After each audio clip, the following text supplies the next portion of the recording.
everybody. Uh, Welcome to another special version, post NFL draft version of Bill Roten on Sports Bros Pod. I'm coming to you from Harlem, New York. We have a special guest. Um, we'll introduce in a minute. And we got Jamal holding it down. Thanks, Jamal, for jumping in on such short notice. But I figured we couldn't let the NFL draft come and go without. I figure it's time to break our 3 week silence. you know, uh, Right. Perfect timing. Perfect Perfect timing, timing. Bill. So how you doing, Glenn? Glenn, how you doing, Jamal? What's going on down in Brooklyn? Everything's pretty good. Had a long day of coaching fifth grade basketball. That's why I missed most of the Knicks game. But Okay. it was a pretty successful day. But Tell now us I'm back. what happened. We won one, lost one. We lost one in overtime to a very good team. Mhm. So I was proud of the kids, and then we blew out the second team and that we were much better than. My son is out. He didn't play today. He has a severely sprained ankle. He's in a boot. Oh So no! When did that happen? he's on the. That's another long story, Bill. Okay. All right. That's a All right. long story. Enough said. Well, good. Well, congratulations on the split. But there's a lot to get to. Want to introduce a friend of the show, the great Glenn Woods. We'll still call him Judge Glenn Woods, although he's quote unquote retired.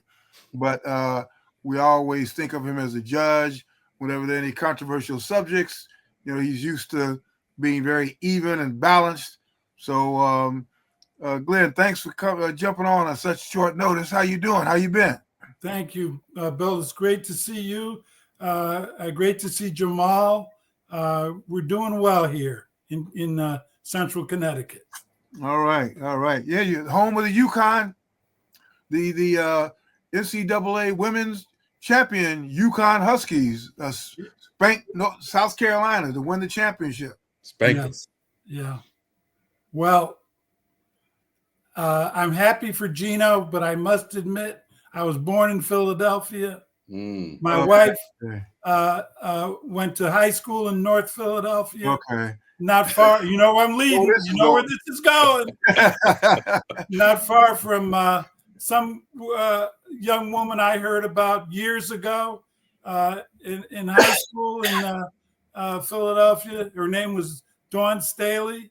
So my allegiance might be in different places at different times. How's that? Yeah, we're very happy for Gino. It's an amazing 12 national championships. That's a lot. That is amazing. That's a whole lot, yeah. But that's a lot of championships. Yeah, but Dawn is homegirl. Yeah, no. Yeah. And I love Dawn too. I mean, I think so many people in her corner, they've known her, like you said. You were in Philly, me since she was at Virginia and seeing all that. So, yeah, I think a lot of people are pulling for Dawn. But, man, Connecticut was tough. Yeah.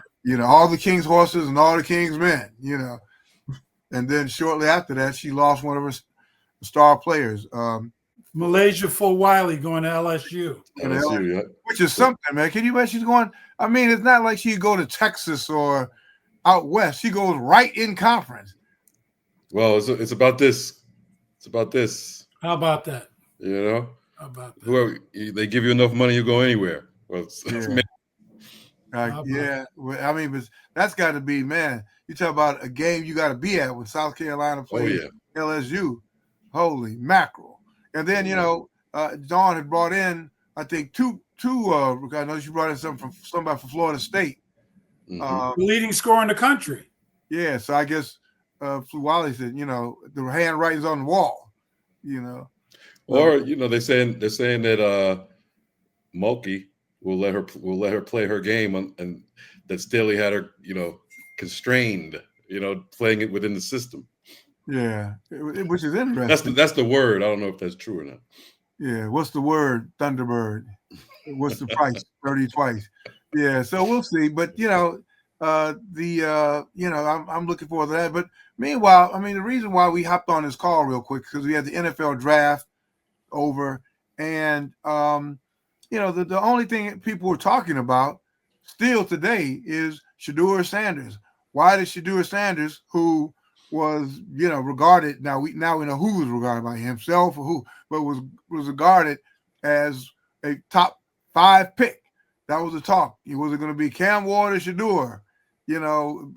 Back and forth. And they, Shedeur had, he didn't go to the draft. Chose to stay in Texas, and they apparently had this kind of lavish plan and all that. But anyway, let's kind of cut to it, Jamal and Judge. That's been a hot debate about why he dropped so far so fast. It was everything from because he's a proud black man, and the system's trying to break him down, to NFL as well. He wasn't as good as y'all thought. So let's start with you, Judge. I mean, you study that. You're a aficionado. What are your thoughts? I think it's a little bit of everything. But the thing that hits me first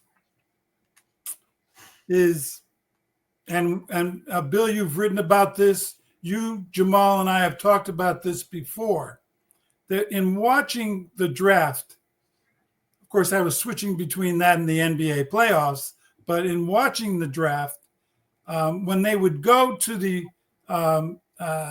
room of each team, to their back room, I couldn't help but notice that there was not much diversity in those back rooms. Right. The league is 75% black. Right. Black players. Yep. And the back rooms of each of these teams was just the opposite. Overwhelmingly white. Overwhelmingly so. And I find that kind of incongruous. I think that it's very odd that the talent is virtually all black. And even the Steelers, I noticed, were predominantly white. Yeah. I think that in a certain way, that has to have some effect on the way the teams are selected. Did it have a complete, direct, specific impact on Shedeur's situation? I doubt that it was the only reason. but I think the thing that hits me is that maybe if someone had been in the room for some of these teams who could interpret, meet with Shedeur and his people, maybe he wouldn't have been the 145th pick. He might not have been in the first round. He might not have been the top 5, 6, 8 pick. But I have to believe, to a certain extent, there might have been some kind of breakdown in communication.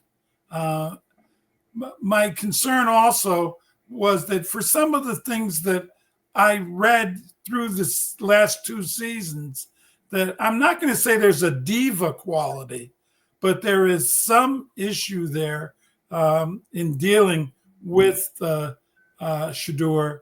A couple of brothers I spoke with talked about the type of car he was driving around campus, and the presentation he was making around the University of Colorado campus.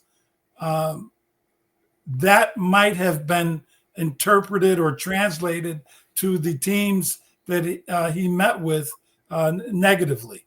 So communication skills, I think, had a lot to do with it. Yeah.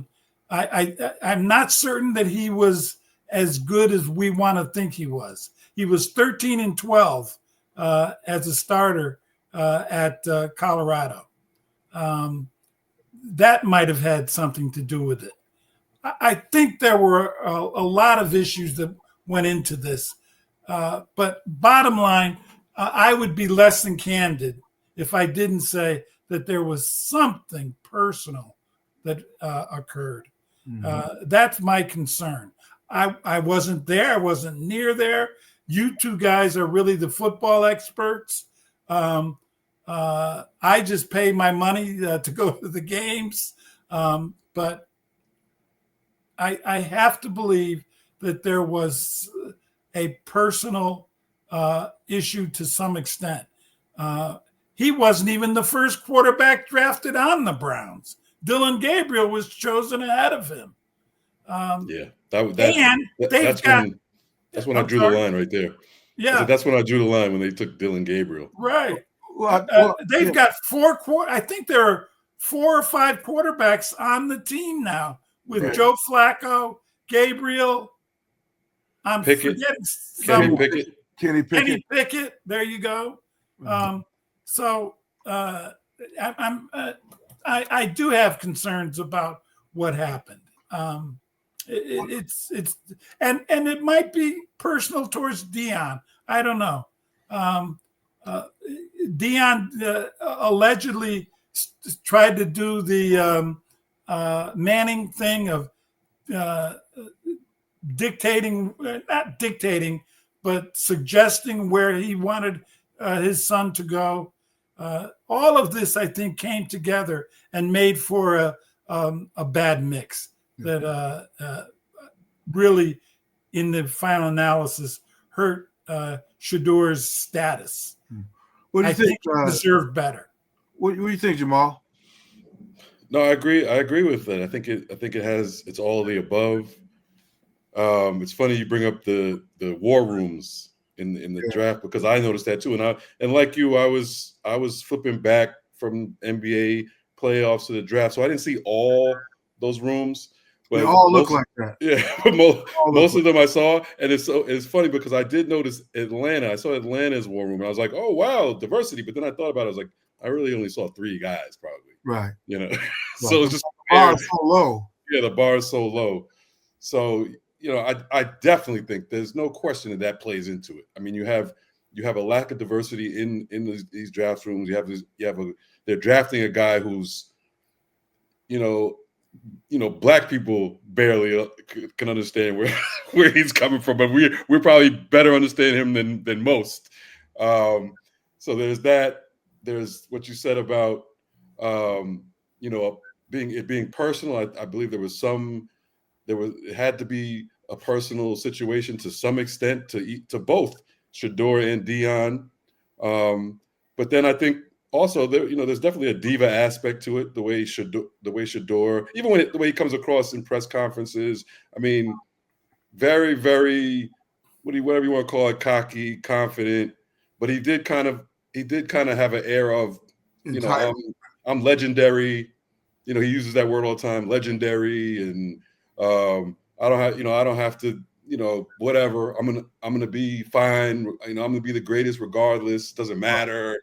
So I think, these people who don't appreciate that type of attitude, especially coming from a black person, to be honest, because there are white quarterbacks who like Dart was also one of the most Jackson Dart was one of the most cocky press conferences I've seen also. So, and he went first round. So I get that, the dichotomy there.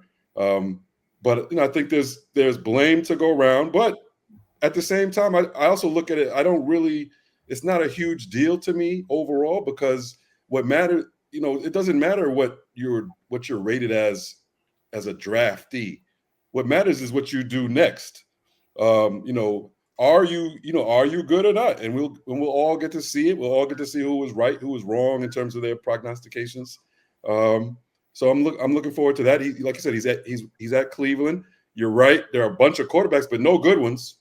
So that's the thing. Everybody, right? It's probably the perfect situation because you don't have any like Joe Montana or somebody like to beat. You got everybody there. Kenny Pickett was, got beat out in Pittsburgh, back up in Philadelphia, and now Pittsburgh.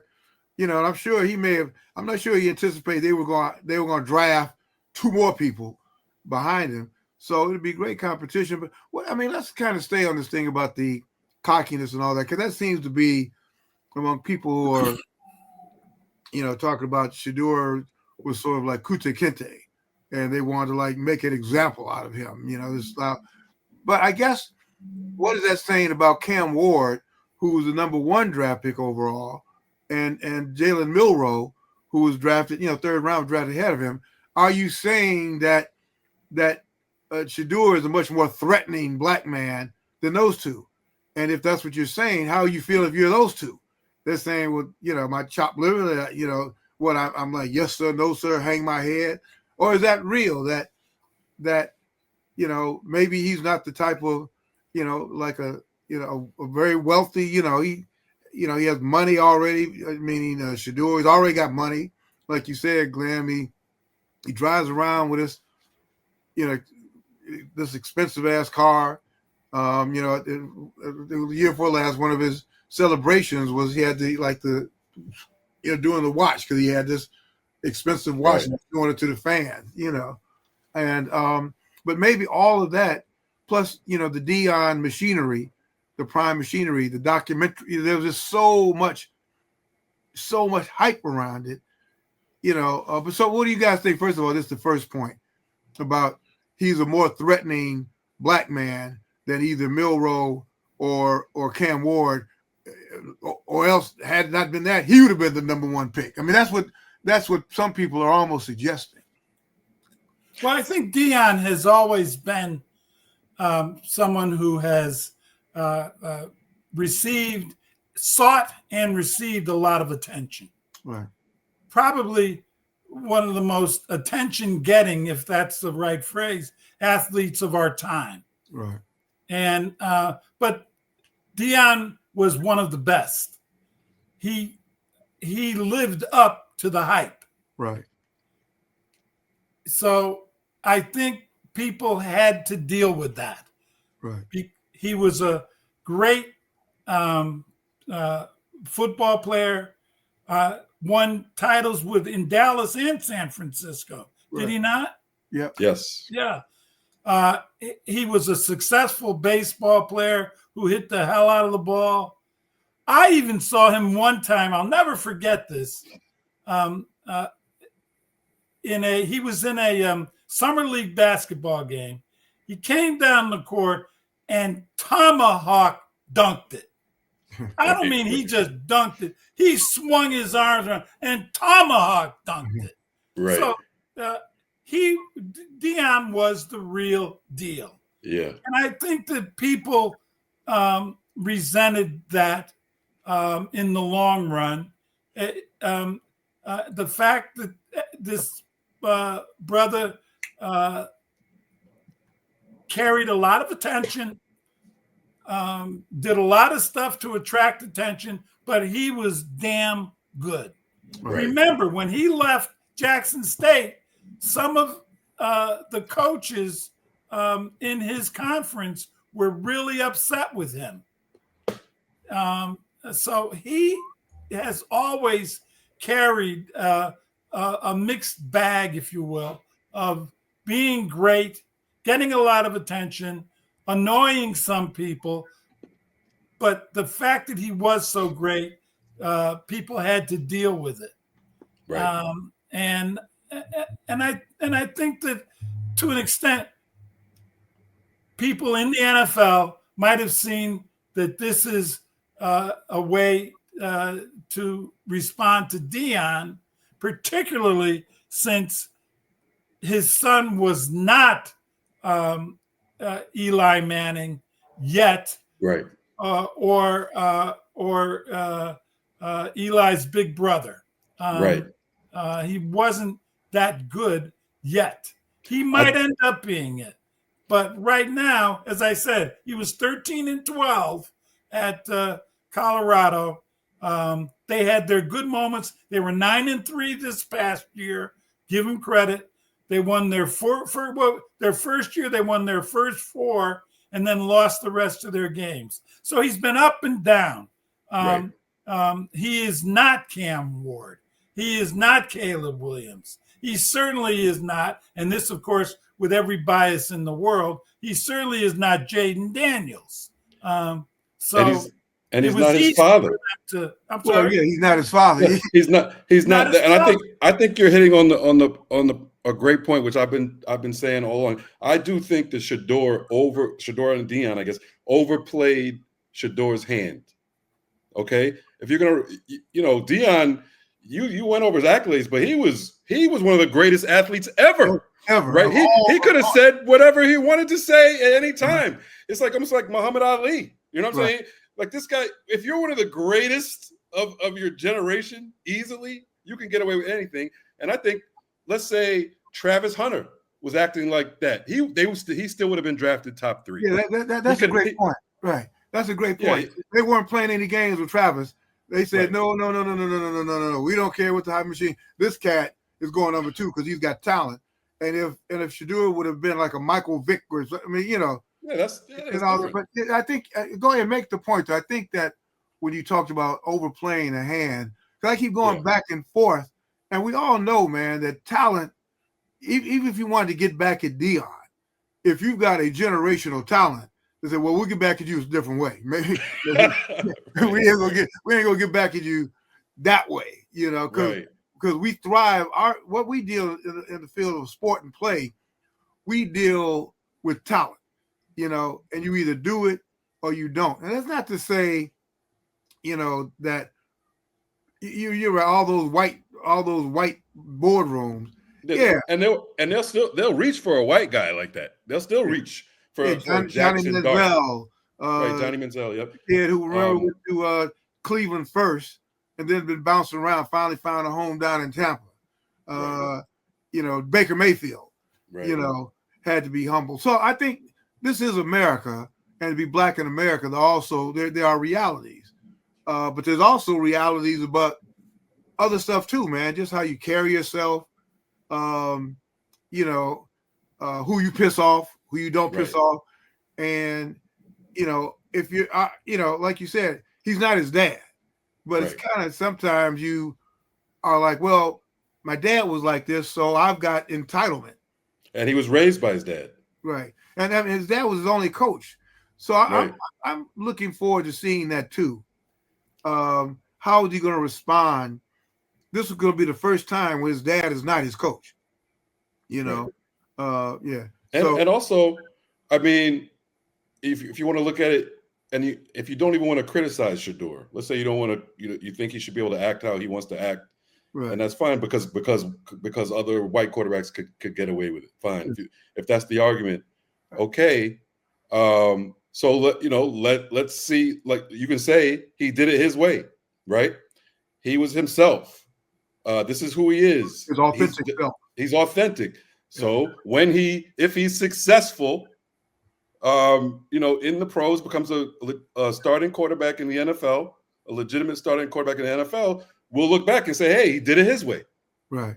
I just saw apparently he gave a huge star-studded draft party the other night, just maybe last night. The undeterred. After the draft. I mean, and I guess what can you say, fine, man? I mean, he's being his authentic self, but they were like, it was star-studded. So I'm like thinking, what happens if he's drafted in the first round? Does he take over the White House? Maybe. Maybe that's why Trump was mad. But you were there. You were at Colorado. Yeah, a lot. So you can speak to this, but I don't know if the word is entourage, but at all the Colorado games, you had Kevin Durant and you can tell Snoop Dogg, everybody. Yeah, that's a great point, Glenn. Because I realized even when I was writing the column about this, because you go back to, I realized I was a part of the whole story too, hyping it up. Like from the very first game, I saw him at Jackson State. Because that was a big story, going to his HBCU, putting HBCU on the map. And, Deion was a preacher and talking about we need to keep our talent at home and blah, blah, blah. And Travis comes. This is going to be the beginning. We're going to take all our black gold and blah, blah, blah. So we're like, I'm telling you, black gold, black power, black. Then he's okay, I'm out of here. I'm going to Colorado. And you realize, damn, I've been a hustle.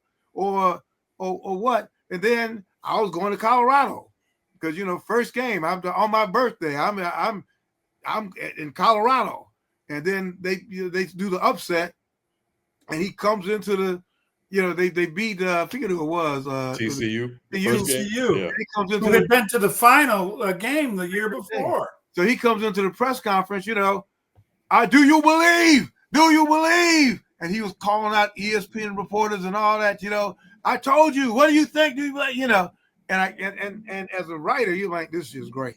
Man, you can't make this up. This is great. Calling out people and all that. And then, then he wins the next one.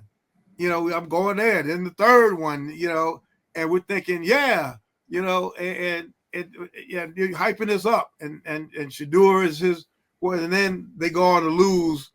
Like, I think that was it. They were going on this like tremendous losing streak, and Shedeur's getting beaten up. He's holding the ball too long, playing typical hero ball, and so, but to your point, Glenn, I was playing the same role, and you fall in love with the story and the hype.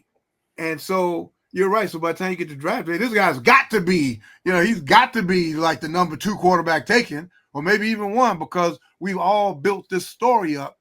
And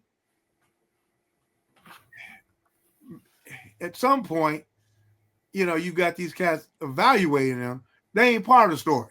They ain't not part of the story.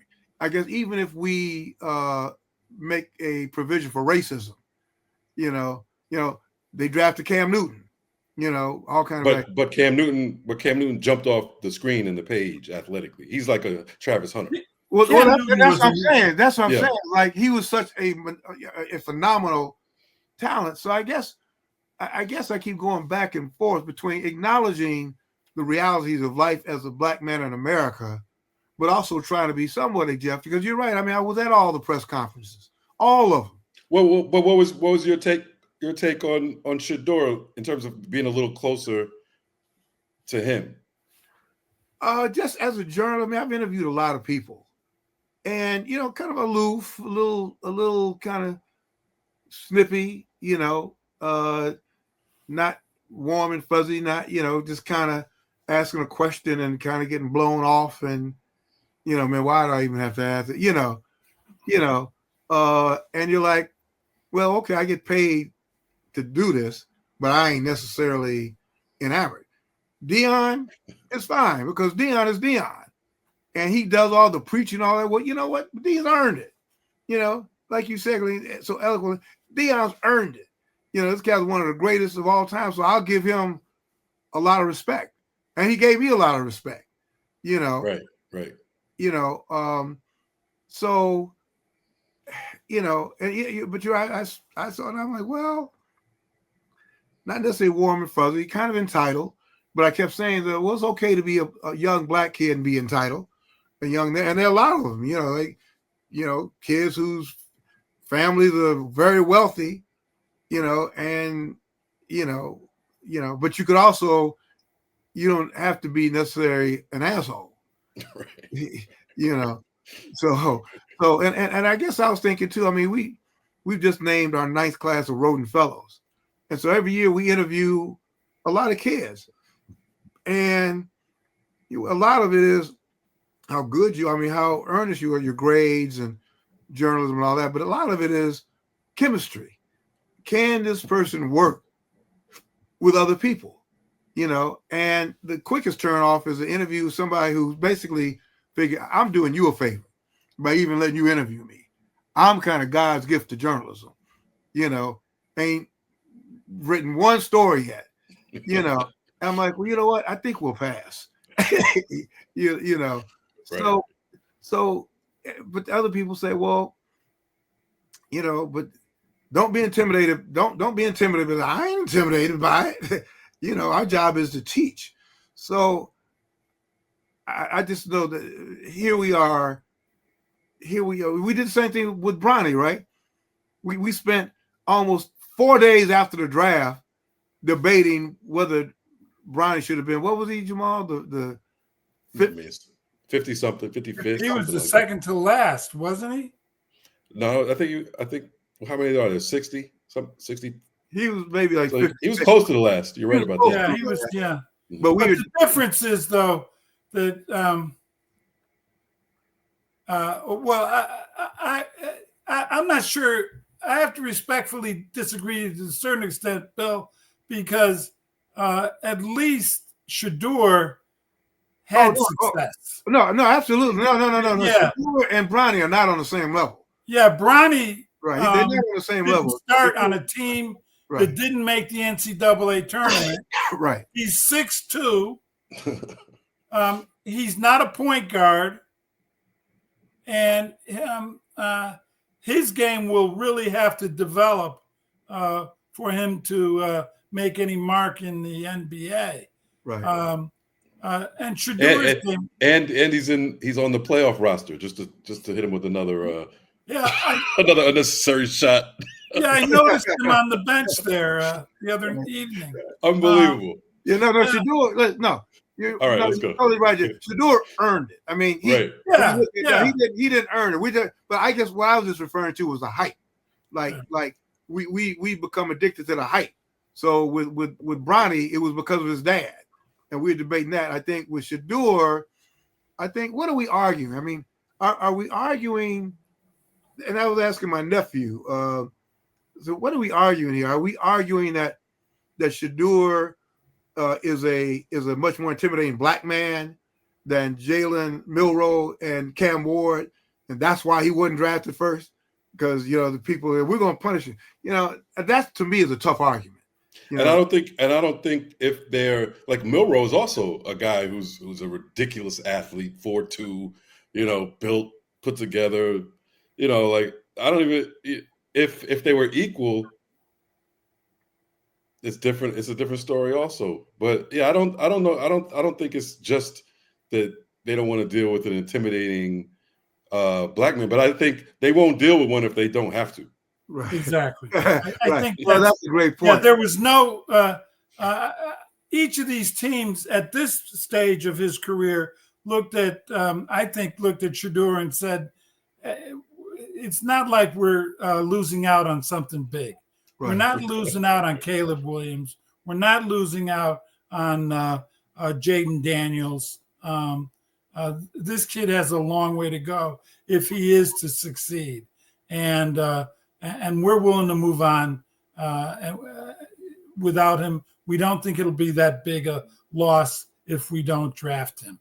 I think a lot of it, if you're talking about having problems with someone, I still think this is a way to, if there's getting back at anyone, it's getting back at Dion.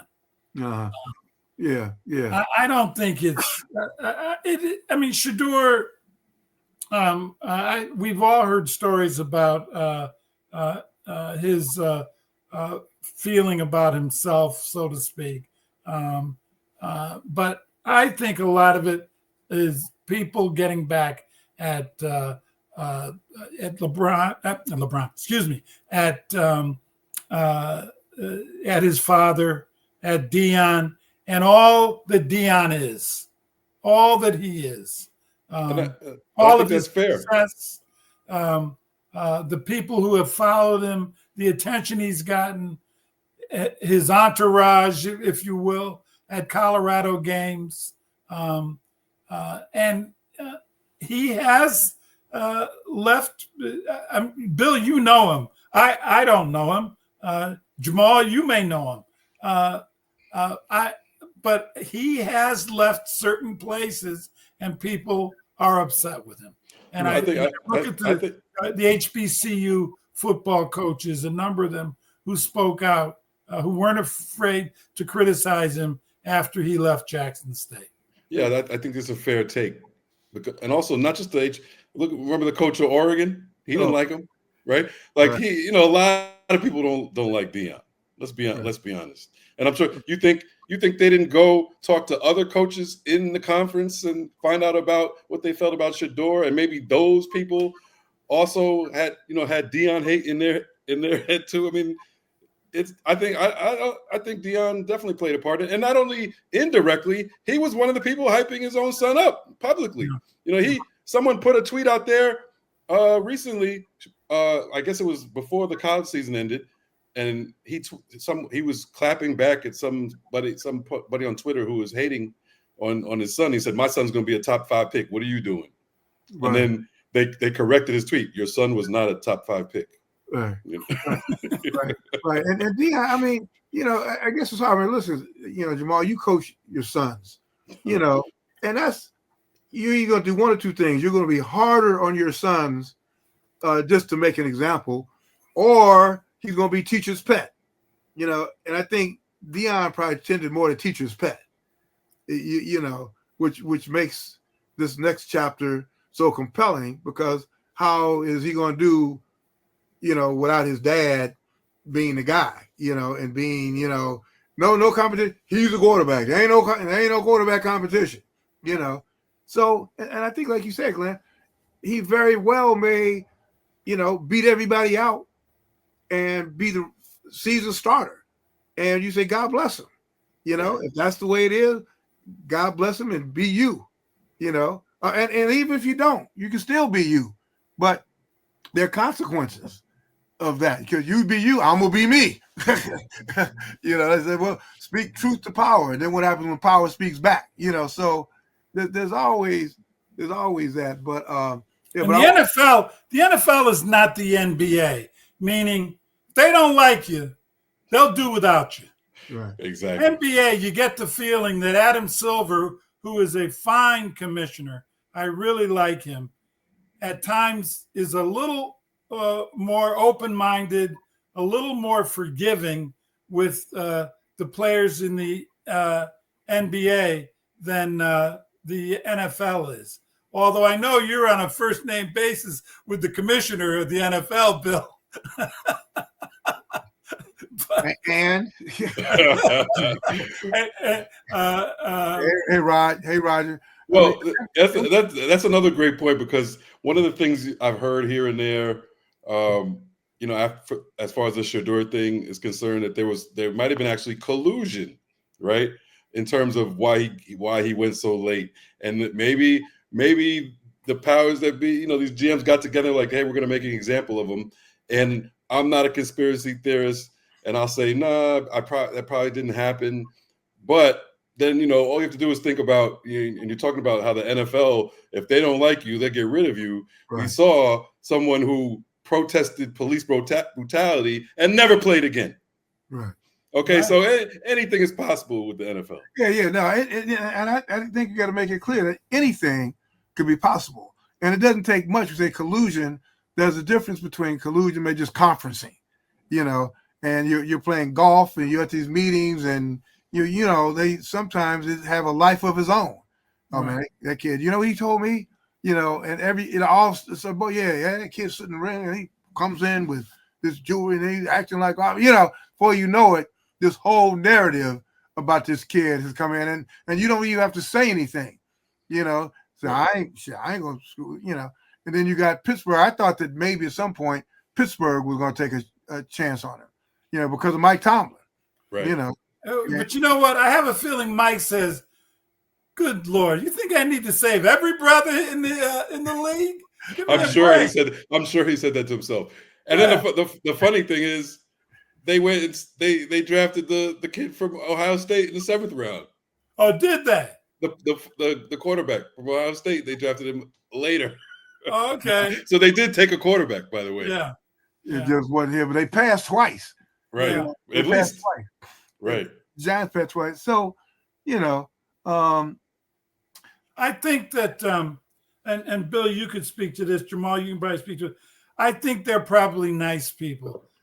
My wife, when I forced her to watch games in the kitchen, for example, we'll watch the pregame show and Charles is on, and Cece will say, for example, "Gee, I'll bet sitting around with Charles and Kenny and Ernie and Shaq would be fun. I'll bet they're funny." My guess is that the same thing with Deion, or you can speak to this, Bill. My guess is that he's probably a nice guy, and I'm certain that his son is too. I just have a feeling that if they had to do it over again, starting back, say, this time last year, they might have done it a little differently. If They knew never, then they what never know admit now. it. They'd never admit that. I tell you If that. they know much. now, you're saying if they knew then what they know now, Yeah. maybe they change, right? Yeah, they would have played a little closer to the vest, been a little more mainstream in their approach, a little more conciliatory.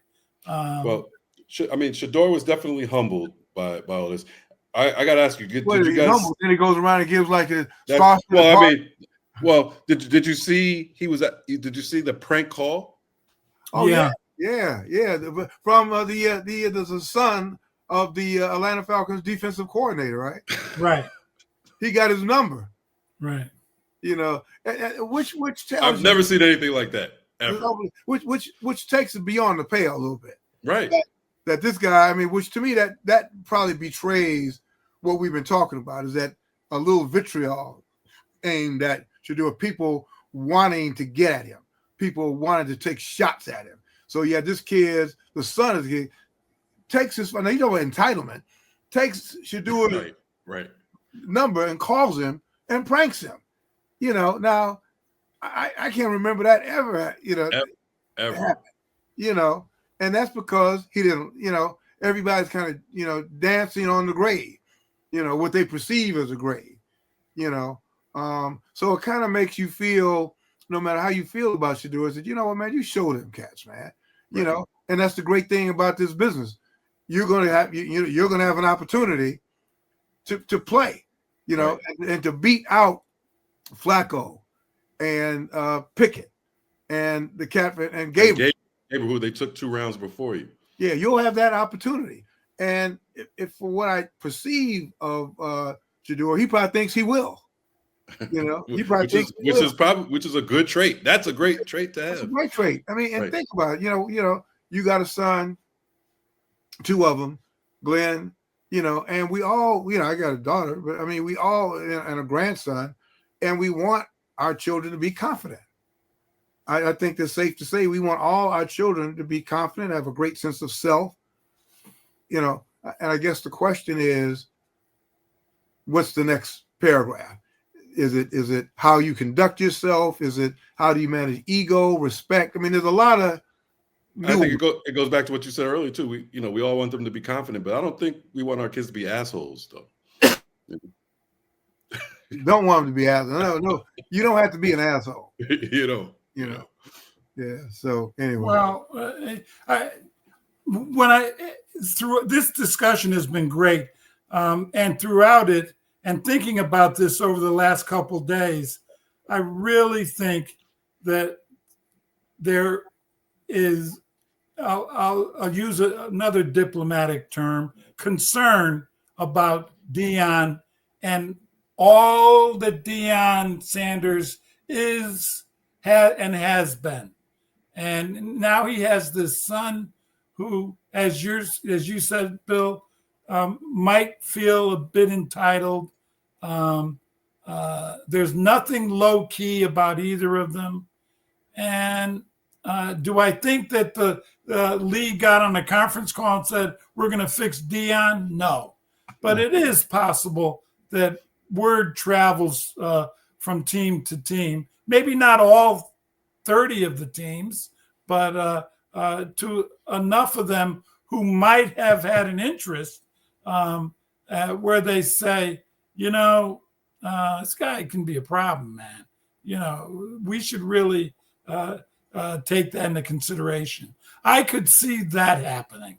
I don't think the commissioner is there. I think the commissioner is a good guy. He's shown well with you, Bill. But we know the commissioner is more of a figurehead, and it's the owners who run the league. Right. But I have a feeling that maybe Deion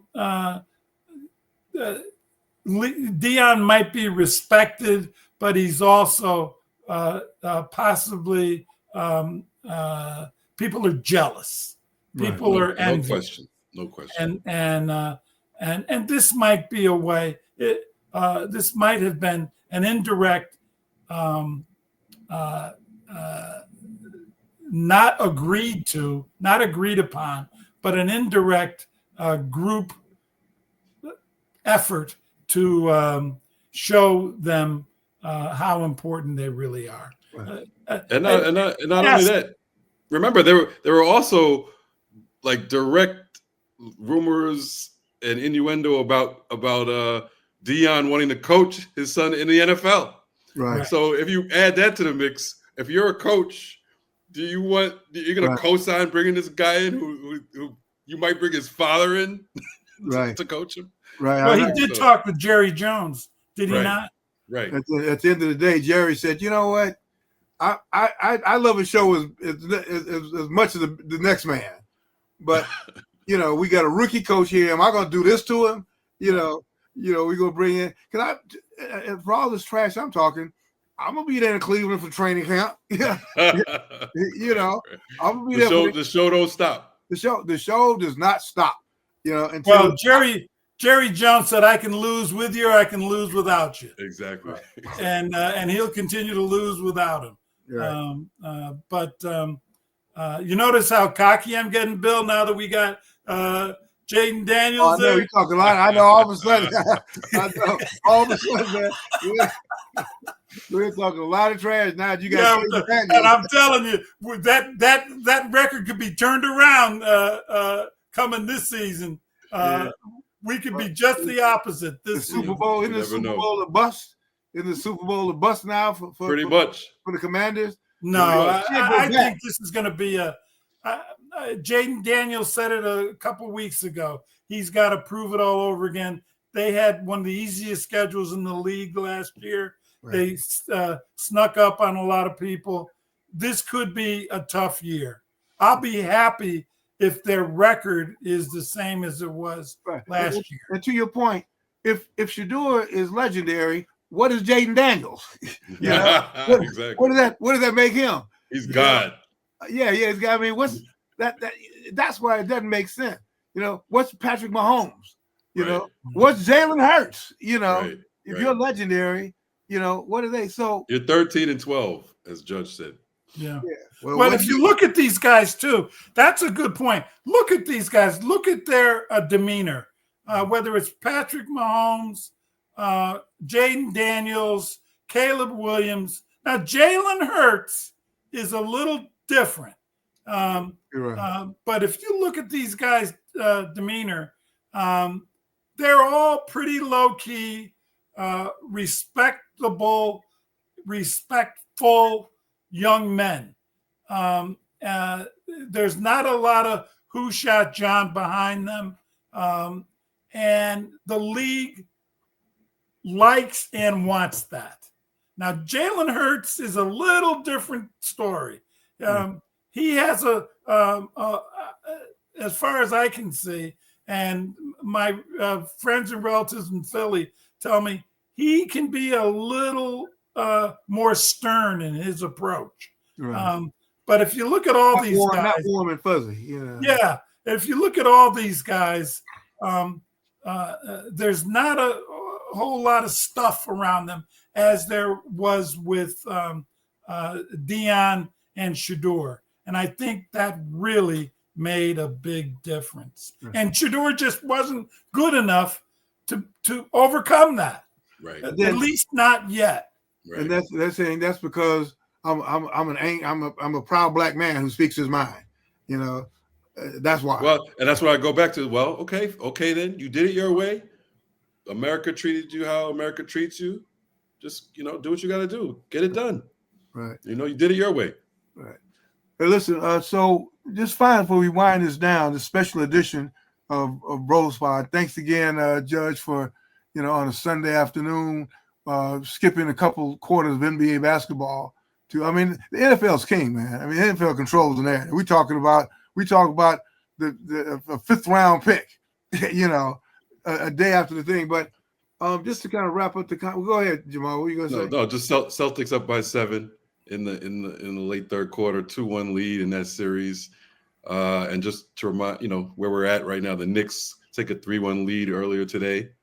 NBA, the Lakers down 3-1 to Minnesota. Oh, good. Minnesota beat them today, so Minnesota takes a 3-1 lead. Got the Clippers in Denver 2-2. And tonight we've Cleveland's got up 3-0. I forget what else we got. Indiana and Milwaukee. Right, 2-1 Indiana has the most overrated player in the league, and Halliburton. You're not Tyrese a Halliburton Halliburton. Oh man, you on that bandwagon? Huh? Well, I'm not saying that. I'm just saying what the players. Oh, what they say. Yeah. You're saying you were reporting. I am merely, you're not co-signing. You're just reporting. Yeah, I'm merely repeating what I read. I see. There was an NBA poll that right. players polled said that he was the most overrated player. Now some people. I was listening to what's his name, McDaniels, who's on Sirius NBA Radio. Daniels. I forget. But I like him. But he said that usually what that means is who don't you like? You know, right. They say, right. Who don't you like? I don't like this guy. You know, because Giannis was somewhere in there too. Right. Know? How are you going to? Yeah, Giannis and Jimmy Butler was. How can you even twist your mouth to say that Giannis is overrated? But let me just last sort of thing. The Knicks. They say the NBA is always better if the Knicks do well. So how do you guys feel about Knicks Celtics? How do you guys feel about Knicks Celtics? My sense is that, and I might be completely wrong about this, I'm an East Coast guy. I got a feeling the championship is going to be between Cleveland and Boston, meaning that whoever wins in that series will beat whomever comes out of the West. That's my sense. Although Boston can't keep getting hurt. I noticed Jrue Holiday is out again tonight. They're going to need their full team to win it, and they got to get more out of Porzingis. I also would like to see, I'm not necessarily a Celtic fan, but I like the way Jaylen Brown and Jason Tatum carry themselves. And so I'd like to see, maybe I'd like to see them do this. I get a kick out of the Knicks team. They're scrappy, but I got a feeling that the championship is going to be, and I might be completely wrong about this, might be Cleveland and Boston, that whomever comes out of that is going to beat whomever comes out of the West. Yeah, I think I agree with you on that, because Cleveland, even though they're just playing Miami. Miami hasn't been good all year, but they look so good. They're blowing them out every game. They have a deep team, so I do think Cleveland is a real threat. I agree with you also. I think the Knicks are a nice story. They're fun to watch. They're not the defensive team they were last year. Karl Anthony Towns actually surprised me game 3 in Detroit when he came out and had about 27 points, where I thought he was going to be Charles Smith 2.0 in the playoffs, but he's been much better than that. But watch it. Charles is a personal friend. He's a homeboy. He's a personal friend. Jamal. Hey, Charles Smith, solid NBA player. Smitty's a good guy. Yeah, great guy. He's a wonderful guy. Yeah, great guy. But yeah. I'm just talking about, what he's remembered for on the Knicks in terms of the playoffs. Right. Well, how about the fact that if you look at that, I got to come to his defense because I've only had to do this 1,000 times. Everybody else stood around. Right. Well, they kept blocking his shot. That's fair. We don't know what would have happened if Oakley would have had the ball. Taking photos. The moving finger writes, and having writ moves on. Neither your piety nor wit can cancel out a line of it, nor will all your tears wash out a word of it. The moving finger writes, and having writ moves on, as we will do. We will move on. Glenn, you can come back on the next show and defend Charles Smith, who is a good guy. We're not talking about good guys or not. I mean, if Charles Smith, if Shedeur had Charles Smith personality, he probably would have been drafted in the first round. He probably would have been. But he doesn't. So he was drafted. And if Charles had Shedeur's competitive fire, we may not have been talking about getting blocked 5 times. How about that? He'd have dunked it, huh? He'd have dunked it. So anyway, to the people out there supporting, thank you as always. Follow us on social media at BrosPod, on Twitter at BrosPod, on Instagram, Bill Roden on Sports on Facebook, and Bill Roden on Sports on YouTube. Also, obviously with the podcast, you might be watching this on YouTube, but on the audio side, listen to us wherever you listen to your podcasts. And we'll be back next week, probably talking NBA playoffs, right, Bill? Yeah, maybe we talk more Shedeur. I mean, depending on the click, you maybe get, whatever the clicks, whatever, the attention. That's true. But hey, listen, Judge, thank you so much for coming, Glenn. It's always a pleasure. You always enhance the conversation. Appreciate it. Always great. Thank you guys. And I'll keep texting you all these articles. That's good. I love it. He texted me today about the Knicks. The referee said that the 3-point shot. Oh, well. It should have been a foul, but it wasn't. Sorry. So sorry. So sorry. So sorry you didn't have that challenge. You're down 3-1. Blame your boy who was like, exactly. That's the first thing any player does. If anything that happens, it's like, I think I've seen it in youth basketball. We don't have replay and they do this. Do they do it really, Jamal? Do they really? Not fifth graders, but I think I've seen high school kids do it. Just doing it. Yeah, son, we don't have this replay. Yeah.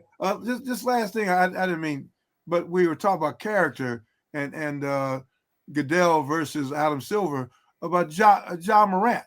Now again, I guess that's talent, right? You let him get away with the weapons, and now he's lobbing hand grenade signs, right?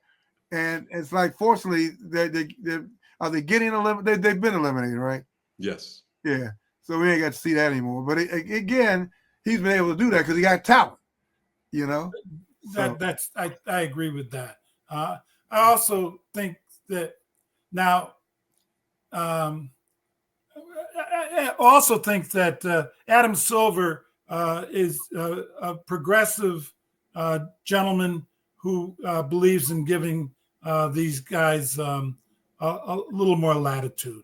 Right. I think, generally speaking, because I've seen some incidents that occurred this year that I thought, even as I consider myself a very liberal person, socially, politically, on the bench I was, I felt that there were times that he should have taken a harder line with some of these guys.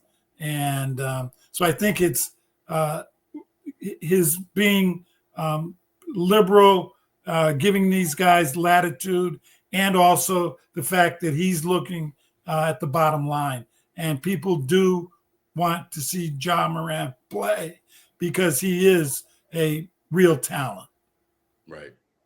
Yeah. Well, again, we'll come back next week. I promise. We won't stay away for 3 weeks again. We'll come back. Glenn, you got to come back, break this stuff down as the Knicks, as we steam toward the Knicks Boston series. Hopefully we can talk about the Lakers being eliminated, just to neutralize how they're killing the brother in Dallas. Because he's gonna say, "I told you he wasn't the answer. I told you Luka wasn't the answer." So we can debate that. Only problem is Luka's only 27, so they can come back next year. Well, next year though, look out for Dallas next year. When they come back with their full complement, look out. Yeah, seriously. Can Kyrie stay healthy? And they're killing Nico, but let's face it, Nico didn't make that decision. I tend to agree with that. That level decision is made at the top of the heap in the Dallas organization. Right. But we'll talk about that more. When Dallas gets eliminated. I mean, when the Lakers get eliminated, we could have some fun with that. So anyway, listen, everybody. Thanks so much for listening. And we love sports, but don't let sports distract you from the larger things that are happening. Don't somebody said sports could be the opiate of the people. Enjoy it, but don't get distracted from what's going on. including the president praising Deion Sanders. Don't know what that's about. Anyway, we'll see you guys next week and continue to pray. God bless everybody.